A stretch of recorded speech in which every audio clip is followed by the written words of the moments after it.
Hello, everyone, and welcome to a Doctor's Journey podcast, navigating life and medicine with coaching and healthcare innovation. And in today's episodes, we're going to talk about mental fitness.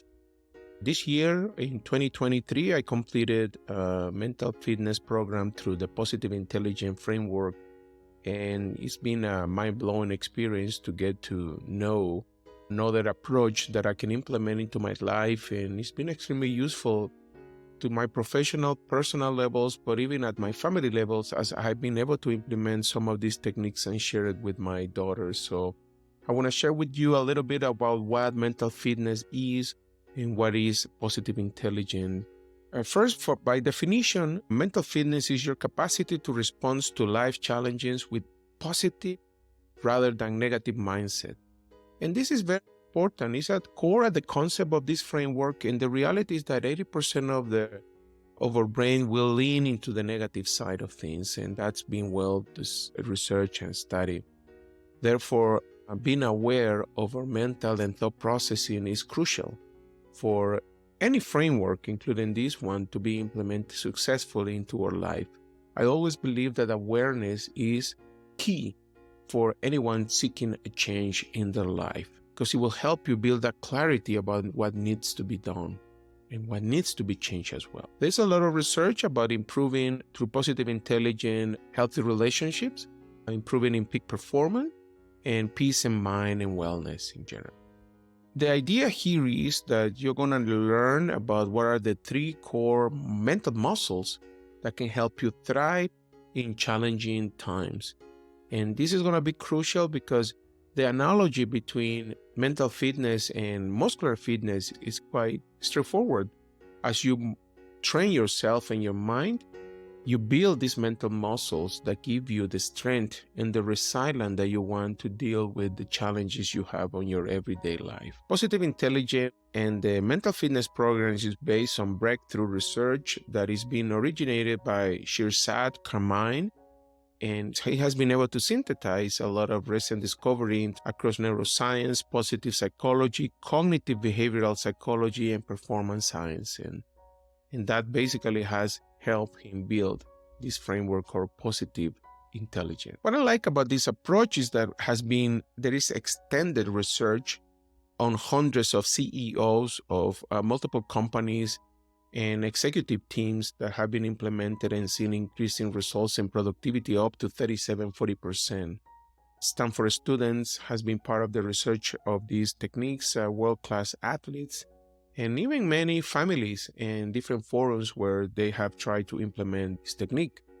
The other thing that I like that is basically going to the root cause of your neurobiology at the anatomical and physiological level of how your mental process works. And it's a simplification of the process that you can apply into your life. It's like seeing the colors, all the different colors or mix of colors, but this is going to help you get into the red, blue, yellow only colors that are the core ones that will be driving the rest. As I was mentioning earlier, there is only three core muscles based upon all these research. Your saboteur interceptor, your sage, and your self-command.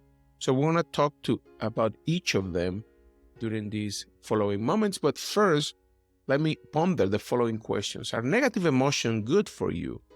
And this is something we learn over the course of our life. No pain, no gain. And it is true that to some degree, feeling uncomfortable or getting out of your comfort zone is important for continuous growth. The truth of the matter is that when we talk about this pain good for you, it is for a few seconds, is an alert signal that will show you that something is going on. But on the flip side, if you remain in that negative emotion state, it will hurt your ability to see clearly and respond with empathy, curiosity, creativity, and laser focus action.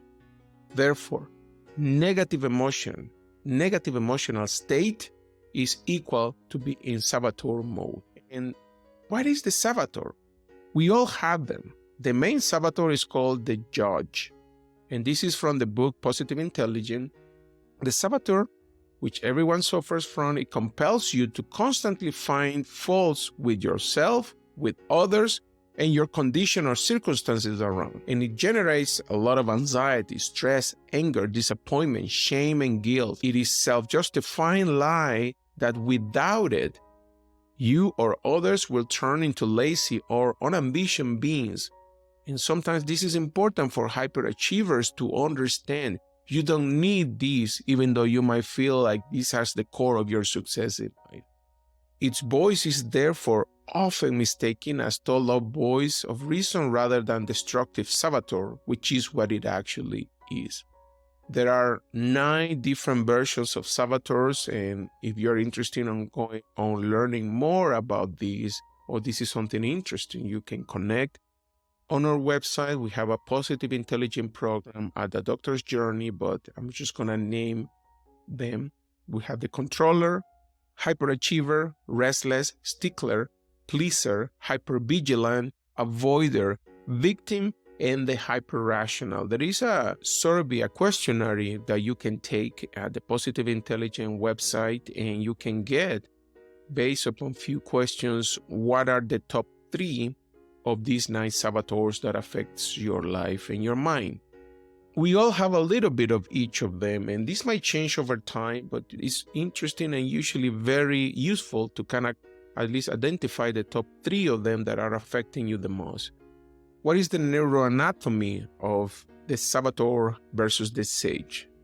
The saboteur lies in the brainstem, the limbic system, the left part of your brain. The sage is in the middle prefrontal cortex, empathy circuitry, part of the right side of your brain. The saboteur will motivate you through negative emotion, fear, stress, anger, guilt, shame, insecurity. The sage will motivate you through positive emotion, empathy, curiosity, creativity, passion, and purpose. The saboteur might generate success, but won't generate happiness. The sage will generate your highest success, but also sustain happiness. Let's talk about the sage then. The sage lives in a region of your brain associated with positive emotion, peace and calm, clear-headed focus, creativity, and help you see the big picture. That's what we describe as operating from the sage perspective. And the sage perspective is that every outcome or circumstance can be turned into a gift and opportunity. And I'm going to repeat it again. Every outcome or circumstance can be turned into a gift and opportunity. And building that sage perspective in my personal life had helped me a few years ago, I believe was impossible. Like start controlling over my finances, like starting a real estate business, start a coaching program. And now I try to share all these with others. But if you ask me, a few years ago, my limited belief at the core of my soul will have stopped me from even trying to take any action toward these massive goals. As I was mentioning, the 3 muscles will be the saboteur interceptor, kind of learn your mental process, get to know what your saboteurs are, and try to identify it early on. And then that will help you shift to the sage, learn about what the sage is, how it can help you. And finally, the self-command, which is what can help you shift from a saboteur to a sage mode. And this is something being studied even in group, where you can get to group meetings, hospital clinic, and so on, and you can change the perspective from a saboteur mode to a sage mode within the group. And just by doing that with a few practices, you can increase productivity of the outcome of this team results by 37%. Now I'm going to ponder the question, which perspective is true? The saboteur, this is bad, or the sage, this is a gift? And we can apply this question to any circumstance you're going through right now. You might identify it as a good or as a bad. In reality, whichever you believe becomes true. Because what we believe is what will become a fulfilling prophecy. Fulfilling prophecy in your life. It's a very simple operating system, because if you're feeling negative emotions, you stop because you're in saboteur mode. You start doing some exercise, it's called PQ reps within the Positive Intelligence framework, and you try to quiet your saboteurs and activate your sage. And this is a process that needs practice and exercise, but it can be done. I've been able to do it. And by the way, you always will have the saboteur voice and the judge in the background. It's just that the noise is making is be turned tune down. You want to assume a sage perspective to approach any problem in your life. And the gift of the sage is that it has powers. And the powers are empathy, curiosity, creativity, and calm, clear-headed action. And we want to get into this mode before we get into any challenging situation, a meeting with your boss, team meeting, a business meeting, and so on. Now, is it really possible to just shift from saboteur to sage response, even in a thought challenge? And the answer is yes, but you need to speed and depth of the shift, but the speed and depth of the shift will depend on your mental muscle strength. Therefore, that requires more practice. Lasting positive change will require 20% insight. Be aware of how to do it, but 80% mental muscle, meaning practicing. And that's the part of this program that we offer at the Doctor's Journey, which you can be doing around 15 minutes of exercise throughout the day. And those exercises will allow you to be building your mental muscles that will help you shift your perspective from the saboteur to the sage perspective. And it's been shown that by doing this, even though this is a lifelong commitment and change, by doing this consistently, 15 minutes a day for 6 to 8 weeks, you can drastically change your neurobiology from going from saboteur mode in the left side of your brain to sage mode to the right side of your brain. If you want to know more, you can get to our website, and we have a positive intelligence program at the Doctor's Journey. And we always love to connect. And thank you for listening to our podcast or watching our podcast.